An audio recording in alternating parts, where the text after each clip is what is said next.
നിങ്ങൾ റിലേഷൻഷിപ്പിലായിട്ടുണ്ട്, നിങ്ങൾക്ക് എപ്പോഴും ബ്രേക്കപ്പ് കിട്ടിയിട്ടുണ്ട്. അത് നിങ്ങളോടാണ് എനിക്ക് പറയാം. ഒരു റിലേഷൻഷിപ്പിൽ അതിനെ നമ്മൾ പറ്റിക്കുകയോ അല്ലെങ്കിൽ നമ്മളോടുള്ള ഇഷ്ടങ്ങൾ കുറയും, നമ്മൾ വേണ്ടാന്ന് പറയുകയോ ചെയ്താൽ നമുക്ക് അവരോടുള്ള ആത്മാർത്ഥമായ ഇഷ്ടം കാരണം നമുക്ക് പലപ്പോഴും, ഞാനായിപ്പോലും എൻ്റെ ഒരു റിലേഷൻഷിപ്പ് ബ്രേക്ക് ആയി കഴിഞ്ഞപ്പോൾ സൂയിസൈഡ് ചെയ്യണം അത് ചെയ്യാൻ പോയവരാണ്. പക്ഷേ എനിക്ക് പിന്നീടാണ് മനസ്സിലായത് suicide is not a solution. കാരണം അന്ന് ഞാൻ അങ്ങനെ എന്തെങ്കിലും ചെയ്തായിരുന്നെങ്കിൽ ഇന്ന് എൻ്റെ അപ്പനും അമ്മയും എന്നോട് ഇത്രത്തോളം സപ്പോർട്ട് ചെയ്ത് നിൽക്കുന്നുണ്ട് എന്ന് കൂടി എനിക്ക് മനസ്സിലാവില്ലായിരുന്നു. കാരണം നമ്മൾ മനസ്സിലാക്കേണ്ട കാര്യം എന്ന് വെച്ചാൽ, അങ്ങനെ ഒരാൾ നമ്മുടെ ലൈഫിൽ നമ്മളെ വേണ്ടാന്ന് പോയി കഴിഞ്ഞാൽ, പോയി കഴിഞ്ഞാൽ അവരുടെ കുഴപ്പം കൊണ്ടാണ്, നമ്മുടെ കുഴപ്പം കൊണ്ടല്ല.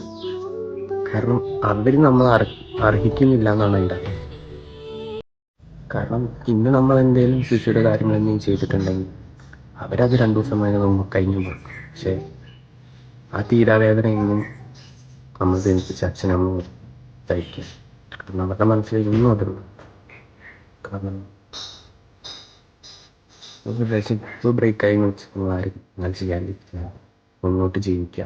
അതിലും നല്ല നിമിഷങ്ങളിൽ നമുക്ക് കുറേ മാറ്റങ്ങളും കാര്യങ്ങളും നമുക്ക് മനസ്സിലാവും. എല്ലാവരും ഹാപ്പി ആയിട്ട്